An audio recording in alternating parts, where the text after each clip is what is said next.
Hey, hi, hello, welcome back to my channel. My name is Jess, and let's talk about all the books I read in August, which were a lot. And am I wearing the same shirt from the last video? Mind your business.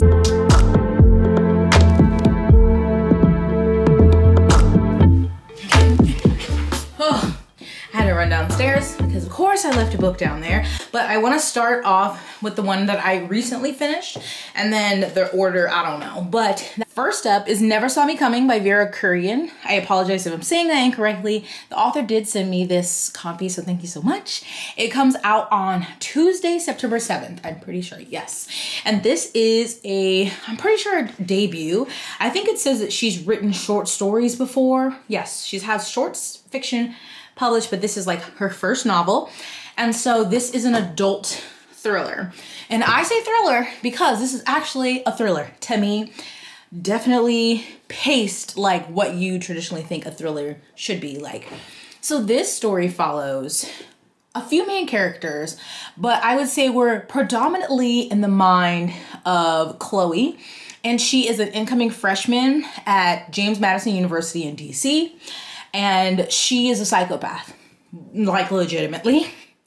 And she is there at the school for that specific reason. So they have a program. There's a PhD psychologist who is studying psychopaths essentially. And there's a program where they admit a certain amount of kids who have been diagnosed as psychopaths to it's kind of an experiment. Like they get a full ride going to the school. They go about their everyday life, but they do these like questionnaires on the computer and little experiments, and they have therapy, and he's just really trying to prove that just because a person is diagnosed with this disorder does not mean that they're going to go on to become a serial killer, essentially. Like, yes, they have this mental disorder, but through routine and through therapy and certain things, like they can lead fully functional lives, essentially. So it's her, and there's other people in the program, but they are not supposed to know who each other are, and so they don't meet each other. Like everything they go do is individual. And they also have these basically smartwatches that check in on them at random times to ask them their mood. And this is just all goes into the study essentially. And so the premise of this book, I don't want to say too much without give things away.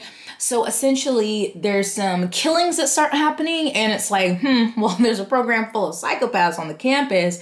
It's probably easy to solve it, but it's not that simple. So I really enjoyed this. I think for a debut, it was really well written. I think in most thrillers, you rarely are like rooting for the character because they're usually not good people. And that's a lot of these main characters. You're like, I mean, is that a valid reason for what you're doing? Maybe, but it also is illegal. Like maybe you shouldn't do that.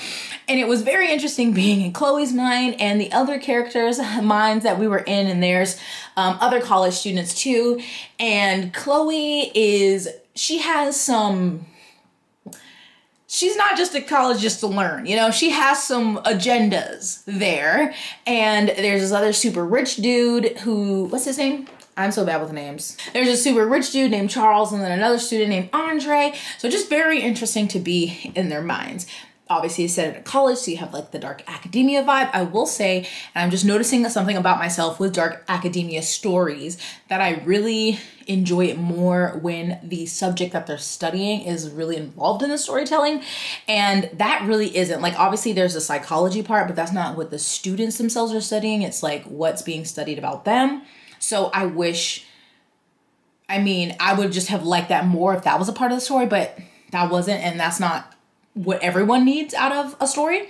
And so setting great, the characters are like, it's not like you don't like them, but it's not like you like them either. It's really hard to explain. I thought the pacing was really good. Short chapters in any genre, but especially in thriller, very much made you want to turn the page. And especially when you were figuring out maybe who this killer is and how it's connected to these students, then you're like, maybe not. And I thought it just was really well paced as a thriller. It kept me intrigued. I felt anxious at times.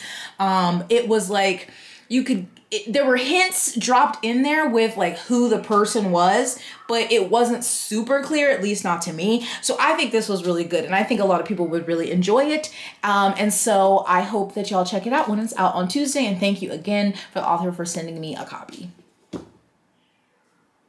Nigel, hush!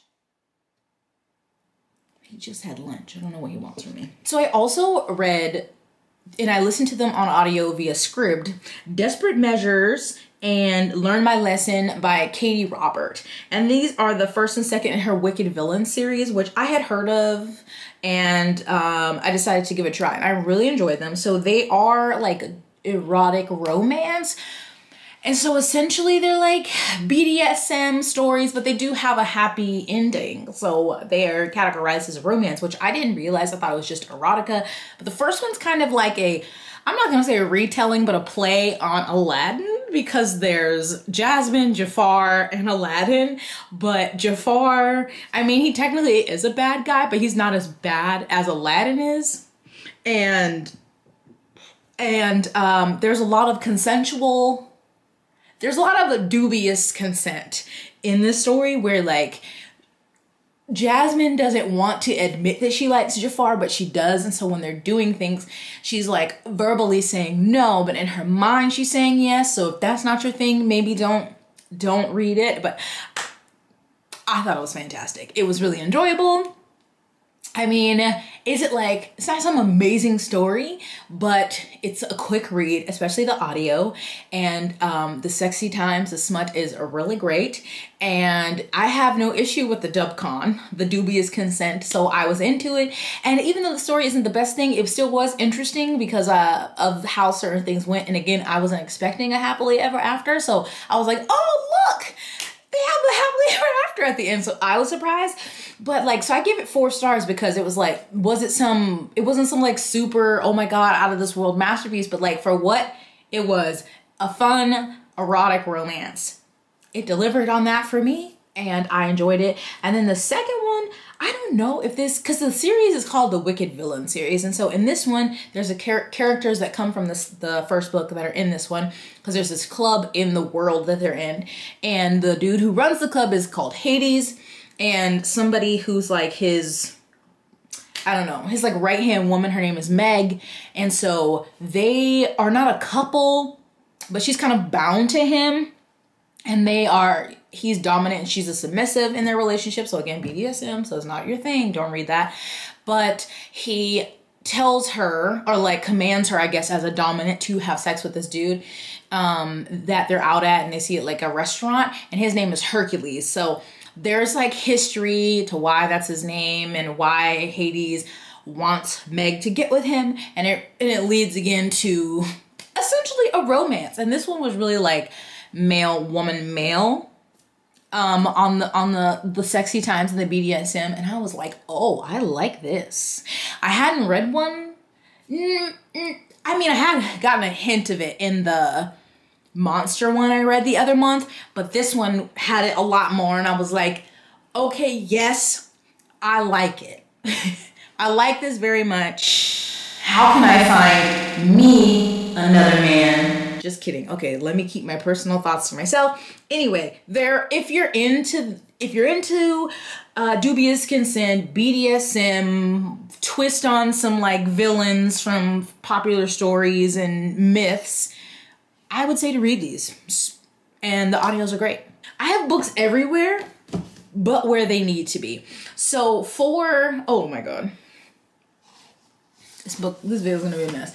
I also finished this book in August, Conflict is Not Abuse by Sarah Schulno. This was our first book community read book. I'm not gonna say a lot about it. We did a whole live show if you wanna watch our thoughts on it. I feel like to be succinct, the best thing about this is some of the theories, and then if you were to put them in practice to your own life, depending on the situation. So I would say if you read these, to take some of this stuff with a grain of salt, realize that it was written, maybe it was not 5 years ago, by an older person, so not in our generation, and it does not always apply to every situation. So like, this isn't one that I'm like, ooh, a must read. If you read it, I think it is a good like book club book to read, to talk, like really dissect a lot of the stuff that is said in here, because she has some interesting ideas and some that are not great, and her own real life examples, not great. And so if you read it, take it with a grain of salt, but like some of the ideas are good. You know, putting it into practice on a large scale, maybe not as easy as she makes it seem in here. So like, you know, I'm not mad I read it, but it's not the best nonfiction I've read. I don't even know where it is. I have a copy and I don't see it, but I read Blackout by Tiffany D. Jackson, Angie Thomas, Nick Stone, Danielle Clayton, Nicola Yoon. Is there one more? Ashley Woodfolk. I think those are the authors. And I thought it was cute. It wasn't really for me. I never really loved young adult contemporary books, and I think it is perfect for that audience. I did do a vlog on it, so if you want to hear my thoughts, I'll link that. There'll be a lot of cards in this video, but it was fun. The book itself is beautiful. I think it's being adapted into a movie, and so that'll be interesting, but it just wasn't, it wasn't anything special for me. Also in that vlog, I read Carolina Moon by Nora Roberts. So check out that vlog if you want to hear my thoughts on that. But it was another great Nora Roberts book that I read. It was set in South Carolina, and I really enjoyed it. So I read I read a lot of great things this month. There weren't many that I didn't enjoy, but one that I didn't love like I thought I would was Zenny by Rebecca Weatherspoon. So I read the first one that's in this, like, I don't know if it's a series or if it's just gonna be these two books, but the first one is Rafe, a Buff Male Nanny. I think that's how it goes, and I loved that one. 5 stars, oh my God. Oh my God. So I was like, okay, her best friend from that book, this was about her and a marriage of convenience. And this one didn't work for me. I also think it was a mistake to listen to the audio. So I do not recommend the audio for Zenny. I read the ebook for Rafe, and I should have read the ebook for Zenny, but I did not. Because it's an English dude, or Scottish, and it's fine for the male who is Scottish. Great. But for the women, especially Black women, it just didn't sound right for him saying, like, you know, the AAVE and certain things that Rebecca wrote for the characters. It didn't sound right coming out of his mouth. And then the smut scenes, I just was like, I don't know, it just didn't work for me. But Zenny is the best friend from the main character, Sloane, in the first one. And she has to go out to New York State because her aunt, who she was really close to, has passed away and has left her something in the will. And so I will also say something with this, for it being a romance, and of course romances are typically short, I think it put too much like heavy topics in the book and didn't have enough time to really talk about them, because she's going out here for her aunt's death, which is, I mean, there are some romances that are based off of losing a loved one, but there's this whole thing with, there's just a lot of family drama. I don't want to like spoil anything. There's like family drama, and the love interest also has some serious family drama. And I just felt like those parts didn't have enough time to be explored and like really talked through in the book because it was short. And so I think that was a downfall. Also, their relationship was just so quick. Like, it is a marriage of convenience. Something I will say that was left in the will was that she had to, in order to get her inheritance from her aunt, she had to marry this dude. And she also was going to give him money because he had debts. So they get married, and then it goes from there. And I was like really excited because, you know, these are two attractive people. It sounds like it's going to be great. And I didn't get enough from their relationship to feel truly invested. Like, I liked them, but I wasn't like convinced how I was with Sloane and Rafe. And then also, like I said, the narrator was not a good idea because the sex scenes just weren't enjoyable for me to listen to. I sometimes was like, just skip ahead. Like, I don't want to hear this. And so the hero is bisexual, and so is Zenny. So they're both bisexual. So we love that. And so he was talking to her, and they were being open about, you know, like sexual fantasies and things they wanted to do. And so one of his things was he wanted to be pegged. And I hadn't read that in a book yet. And so I was trying to explain this in a way. It wasn't like I was like grossed out, or this was like my line in the sand for romance. Like, oh my God, you know, it just wasn't something when I was reading it that I was like it was not sending tingles down to my naughty bits, is what I'm saying. Like, I don't know how to explain it. Like, just maybe it was the narrator. It really could have been the narrator, but I just was like, let's skip over that. That was just something I learned about myself. But again, it could have been the narrator. I thought that the heavy parts, it just didn't fit in. The rest, it just, I don't know. It didn't seem balanced. So, I mean, sure, read it. Don't listen to the audio. Don't listen to the audio. So more romance. Listened to a lot of romance this month, or in August, and I read the first 2 books in the Love Sisters series by Christina C. Jones, and that was I Think I Might Love You, and then the second one was I Think I Might Need You. So these are great audiobooks. Great audiobooks, and this, in I Think I Might Love You, one of the greatest meet cutes ever. Like, just the chaos. I loved it. Oh my God, I loved it. So the Love Sisters are cousins to the Wright brothers. And I finished the Wright brothers series by Christina C. Jones, and I love that. And so the Love Sisters, there's Jacqueline, Joya, and Jamie? Jacqueline, Joya, and there's one more. But the first one is about Jacqueline. And she is so feisty. Oh my God, the way she meets this guy. It's just so great. It's so funny. And she runs an ice cream shop. Hello, made for me. I love that. And he was a veterinarian, and she has gotten into a little bit of trouble in her past. And so beyond, I won't tell you about their meet cute because it was just so good. You just have to read it for yourself. But anyway, she has to do some community service hours, and he works at like not a super fancy clinic. And so she ends up doing her service hours there, like her community service hours at this clinic. And it's just so, their personalities together, the banter, oh my God, it's so good because they're just like so stubborn, and she is just so sassy and so much attitude. And then I love the little, hearing from the inserts from the Wright brothers series, those family members. Because it all exists in like the same universe, like the same town, same college town, and I love it so much. So I really enjoyed that one. It was sexy, and I don't know, I thought they were really good balances for each other because she had trouble in her past, some that were run-ins with the law, and then he is really successful. I think he was in the military, became a veterinarian, and he has a really great relationship with his aunt, but she's kind of this bougie black lady who like wants him to be this really uppity person, and he just wants to be like down to earth, take care of the animals, shoot the shit with his friends. He doesn't want to be this bougie person, and there's like this great way the aunt ties into the story. Oh my God, it's hilarious. But they just complement each other well, because when she's like doubting herself because she's trying to work through school and do her business and like try to stay out of trouble, but she's like not believing in herself, but he's like hyping her up and like, you are worthy and all these things. And I was like, oh my God, yes. So it was great. Definitely my favorite of the 2 I've read so far, but there is a third one. And then I Think I Might Need You, we follow, is it Joya? Okay, then we follow Joya Love, and she's like a social media influencer.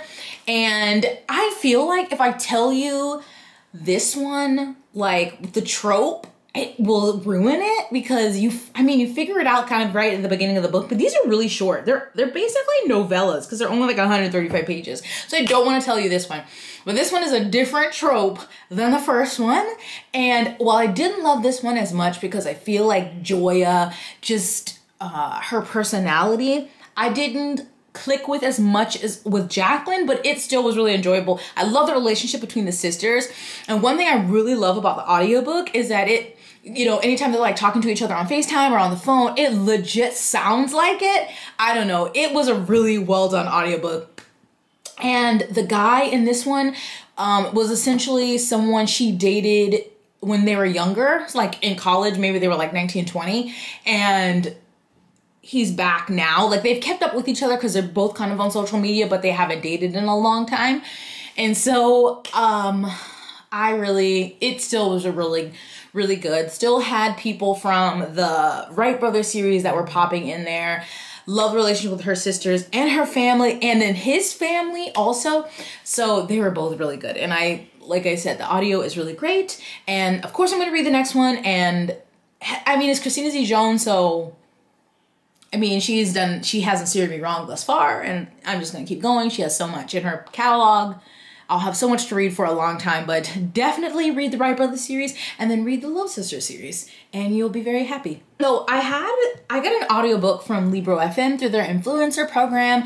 So Libro FM is a audiobook company, but their proceeds go to an independent bookstore. And so I always have a link down below if you want to start with Libro FM. It is an affiliate link. But this one was an influencer copy of a book. Oh, and it doesn't come out till September 14th. It's a novella, and it's called Assembly by Natasha Brown. And I just really didn't, I just looked at like a quick review and I was like, okay, I'll listen to this really quick because it's so short. But so the author is from the UK, and it is to the point. It is almost like, I don't know if I'm using this term correctly, because I don't know if I'm using this term correctly, but to me, it read like a stream of consciousness, because it's kind of just this Black woman in the UK who is, I think, like the daughter, you know, of immigrants, and just going through her life, and we're kind of in her inner monologue of all these things she's experiencing as being a Black woman in the UK, like struggling with trying to, you know, become successful and like make something of herself, as not to feel like she is wasting the sacrifices that her family and ancestors before her had made so that she could be in this spot. And even though I'm not from the UK, I was like, oh, I feel that in my chest. Like, because it talks about her getting this corporate job, and then the racism and the microaggression she experiences at this job, but trying to stay strong and try to move up through the company because this is like what we're supposed to do. And so, of course, with it being a Black woman in the UK, also talks just about the racism of the country, about how much of the UK is made of people who are immigrants. Sound familiar? America. But how much the government, like, how much they don't want to consider them British, don't want to consider them citizens, even though they are a huge part and an important part of the country's makeup. And going through that, and going through relationships, and so talking about colonialism, and it packs a lot into a short amount of time, and I really love the audiobook. So I think everyone should read it. I don't know, it's just great and to the point, and although it's set in the UK, it's a lot of things that you can relate to as a Black person in America. And I just felt seen. So I thought it was really great. I gave it 4 stars, and that was that. Then also for review, I read When the Reckoning Comes by Latanya McQueen. So this one came out at the beginning of August, and I did have a audio copy through Harper Audio, so thank you very much. And so this is, I thought, was a gothic horror, and it is set in North Carolina, and I didn't love it as much as I was going to, but let me tell you what, that audio was great. I listened to a lot of audiobooks in August, and this was so good. This really set the mood. Like, the narrator was chef's kiss. Just so she had like almost like a raspy drawl to her voice that was so perfect for this setting. And essentially we're following Celine. She's a Black woman who grew up in a, you know, poorer rural town in North Carolina, but now she's an adult. She's moved away, and she, you know, went to school, got her master's degree, whatever, got out of this town, is a teacher. And so when she was growing up, she had 2 close friends. One was a guy named Jesse, who was Black, and one was a white girl. No, her name's not Celine. The main character's name is Mira, and the white friend was Celine. So they haven't talked in years. Something apparently happened between them. But then Mira gets a call from Celine to invite her to her wedding. And she's like, that's kind of weird. We haven't talked in like, you know, over 10, 15 years. And it's back in her hometown, and it's like on this plantation, because this place in the town, someone had come along after Mira had moved and built it like a, you know, nice house on it, and like basically made it into this plantation where tourists and stuff come. So to like, I guess, drive the economy there. And she's like, do I want to go back there though? Like, I haven't talked to you. But she's like, you're my best friend. I want you at my wedding. And then she hears that Jesse will be there. She also hasn't talked to him. And so she decides to go. And yikes. So this, I feel like, would have been let me go back. So there's something that happened to them when they were young that they experienced, and then why they drifted apart. And so that comes back into play at this wedding because it's on the same land that this wedding is being had on, except now it's all like done up because of, you know, the investors who came in and made it a plantation. But there's just history about slaves who used to be here, the ones who died here, you know, rumors of ghosts, or, you know, them coming back and getting their revenge on white people. So it sets the setting for that. And some of it was confusing to me because I didn't know if it was really happening or if it was happening in her head.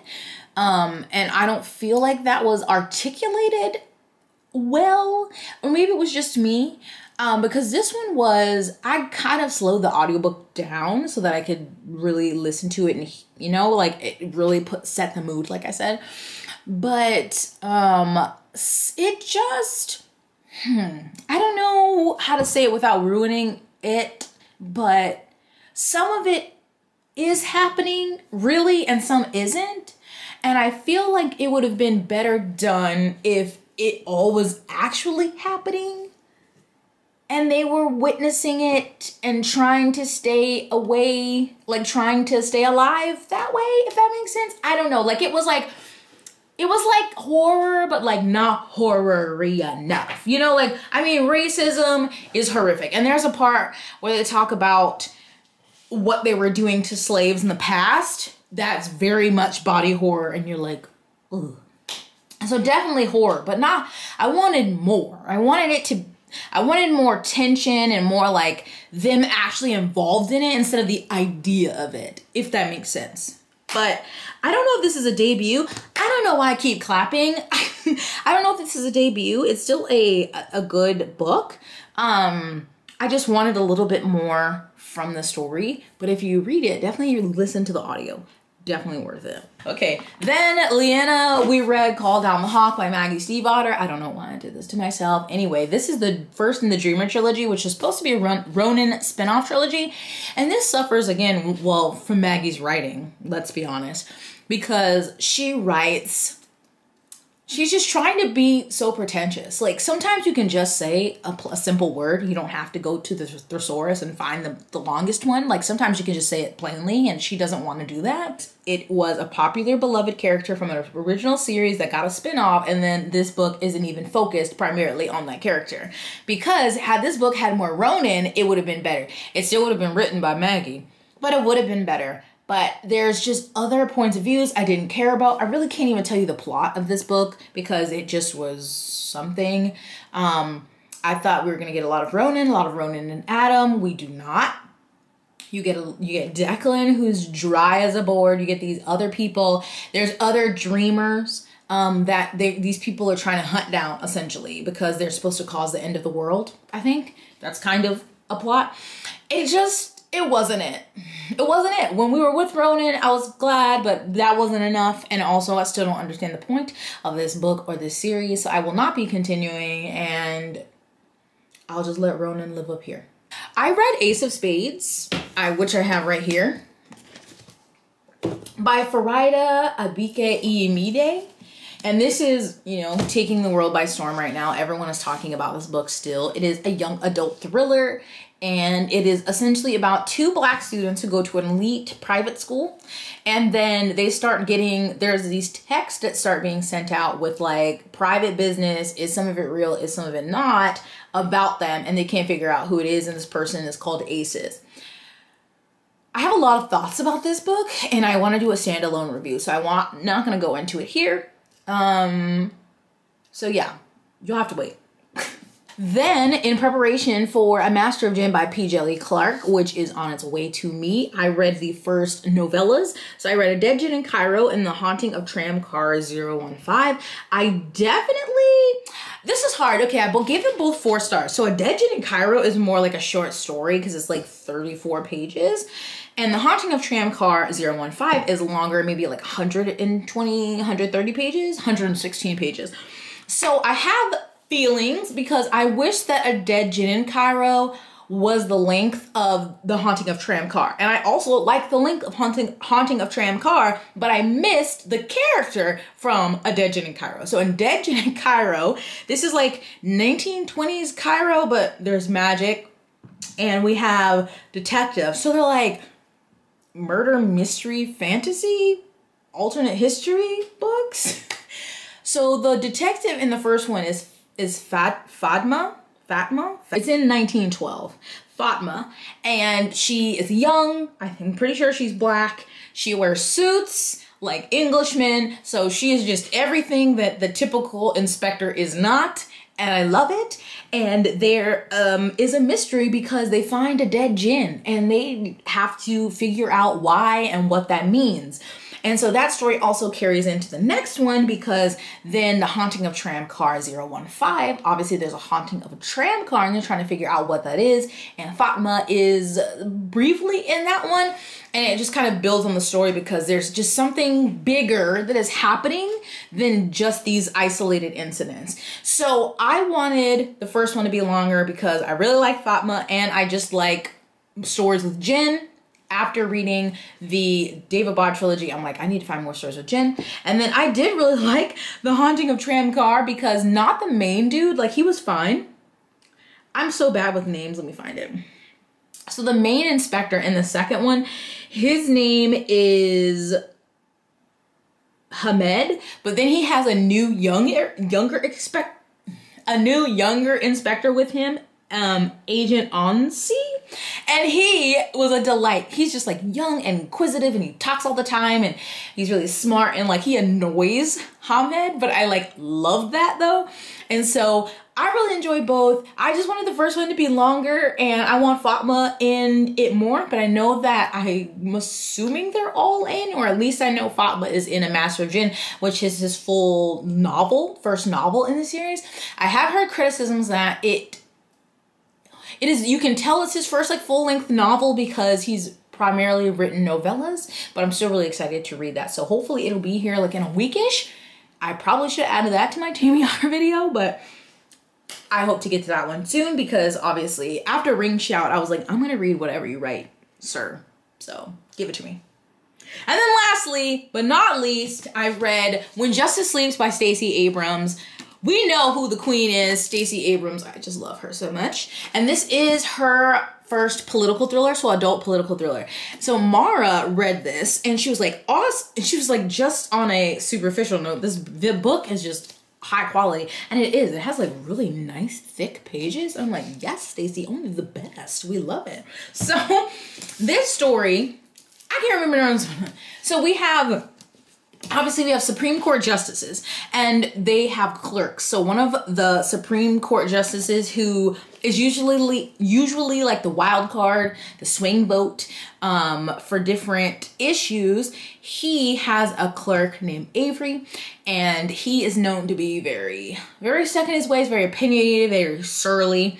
And it doesn't seem like his best compliment will be like, you did an adequate job. And you're like, oh, he gave me high praise, but something happens to him and he falls into a coma and he left a power of attorney to her. Not his son, not his current, are they separated or ex-wife? I think they might be like still married but separated. So he didn't leave it to them. He left the power of attorney to his clerk and everyone, including her, are like, why?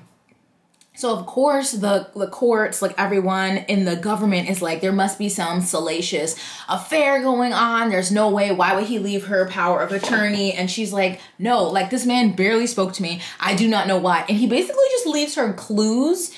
And it's kind of like this wild goose chase that she has to go on while still fighting off the government who's trying to basically get her, you know, like write her off as a power of attorney and give it to his wife, to figure out why he did this and what she's supposed to prove or what she's supposed to find, because he just doesn't come out and say it.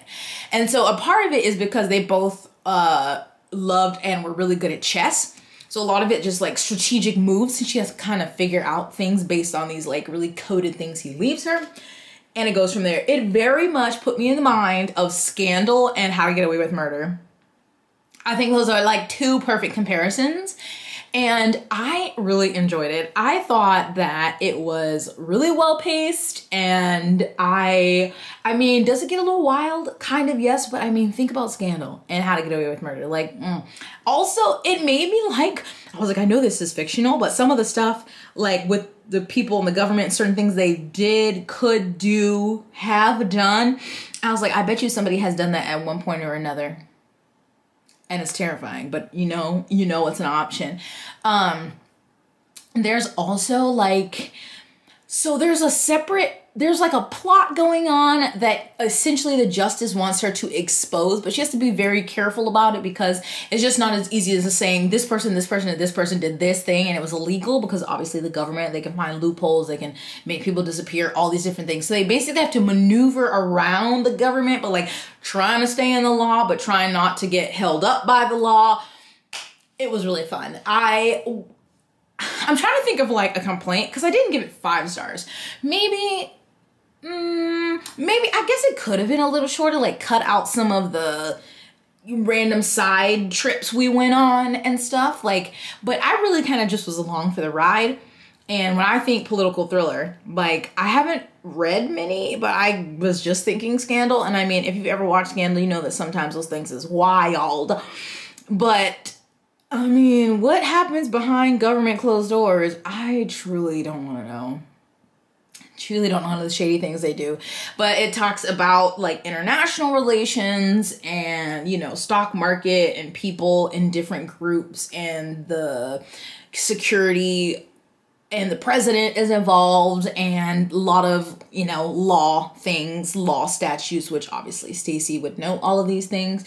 And about the Supreme Court, and I don't know. I thought it was really entertaining. I think this is being adapted to a movie or a TV show. I'm here for it. I think I would recommend it. Yeah, that's all I got for you. No. There is kind of like a smidge, a dab of like a romance side plot, just like just a little bit, just a drop. But it was really good, and especially for her first one. So this is her first political thriller. I hope she writes more. I will be here for it. And we love to support Queen Stacey. And I think those are all the books that I read in August, which were a lot. I read a lot of audiobooking. But I also did a lot of nothing else, because I knew that come September, I was, you know, shifting some of my priorities. So I was like, I'm gonna try to just read a ton in August. And I did that, but it was almost exhausting. Like I would be like, oh, I'm gonna do this. And I'm like, no, you need to be reading. So in my other video talking about my reading plans for September and October, I mentioned like, I'm just gonna kind of go with how I feel. If I don't feel like reading, I'm not going to, because I'm glad I read all of these. I read a lot of great books, but like, I'm kind of tired. I know that sounds weird. Like I'm a reader, I'm a booktuber, but like, I don't know how y'all do it. I can't be. This was, I don't even know how many books this was. How many was this? This was 16 books, a lot of novellas, a lot of audiobooks, and that like burnt me out. So I don't know how y'all be doing 20, 30. Like, no, thank you. And no video is ever complete without me thanking my amazing patrons. Shout out to Bebe's besties, Danielle, Katie, Bobby, Jen, Kristen, Leo, Kate, Terry, Emily, Jessie, Janine, Sarah, Pepper, Shannon, Kirsten, Elizabetta, Amber, Heidi, Maria, and Serena. And of course, the Nigel of Andrea stans, Maya, Rosie, Ava, Claire, Carrie, Tyrell, Demery, Rainey, and Celine. And thank you so much to the friends and admirers of Bebe. I love you all. Thank you so much for your support. But my camera battery is gonna die, so that's gonna be it for me. I'll link all these books below. As always, check my description. I always have any kind of like links if you want to check out Liberal FM, Scribd, bookshop.org. Those are affiliate links. I make like a small commission or get a free audiobook if you click on the link. And if you want to join my Patreon, all those fun things are down below. Stay blessed, hydrated, moisturized, and sunscreened, and I will see you in my next one. Bye.